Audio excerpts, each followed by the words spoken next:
राजस्थान की राजनीति में एक कहावत मशहूर है, जादूगर के पिटारे में अब क्या निकल आए कोई नहीं जानता। 2023 की करारी हार के बाद जब कयास लगाए जा रहे थे कि अशोक गहलोत का योग अब खत्म हो चुका है, ठीक तभी राजस्थान के सियासी गलियारों में एक नई सुगबुगाहट तेज हो गई। बेटा वैभव गहलोत चुनाव हार गया, पार्टी सत्ता से बाहर हो गई, लेकिन 74 साल का ये योद्धा हार मानने को तैयार नहीं है। क्या सोशल मीडिया पर चल रहा एक्टिव गहलोत कैंपन 2028 की तैयारी है? क्या गहलोत एक बार फिर से मुख्यमंत्री की कुर्सी के लिए बिसाते बिछा रहे हैं? आज की इस स्पेशल रिपोर्ट में हम करेंगे जादूगर के अगले दाव का पूरा पोस्टमार्टम।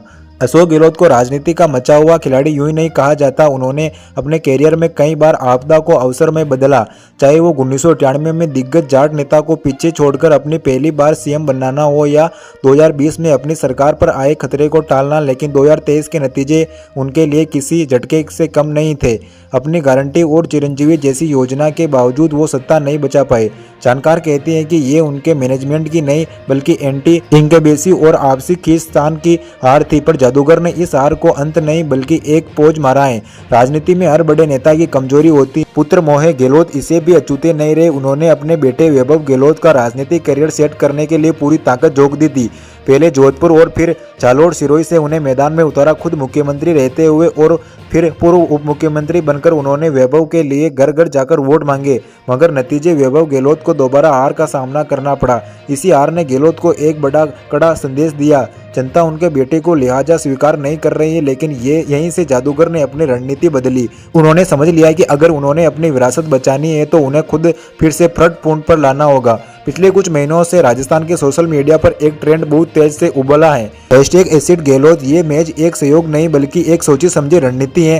गहलोत और भजनलाल सरकार की हर छोटी बड़ी कमी पर तुरंत हमला कर देते हैं, चाहे कानूनी व्यवस्था हो, पेपर लीक हो, मुद्दा हो, पूर्व राजस्थान नहर परियोजना की बात हो या फिर वर्तमान में चल रहा अरावली बचाओ अभियान। गहलोत सरकार को घेरने का कोई मौका नहीं छोड़ रहे हैं। सोशल मीडिया एक्टिविज्म में ये अब एक आम नेता की तरह नहीं बल्कि शैडो सीएम की तरह व्यवहार कर रहे हैं। संगठन पर पकड़ भले ही वो पद नहीं है, लेकिन आज भी राजस्थान कांग्रेस का बड़ा हिस्सा उन्हीं के इशारे पर चलता है।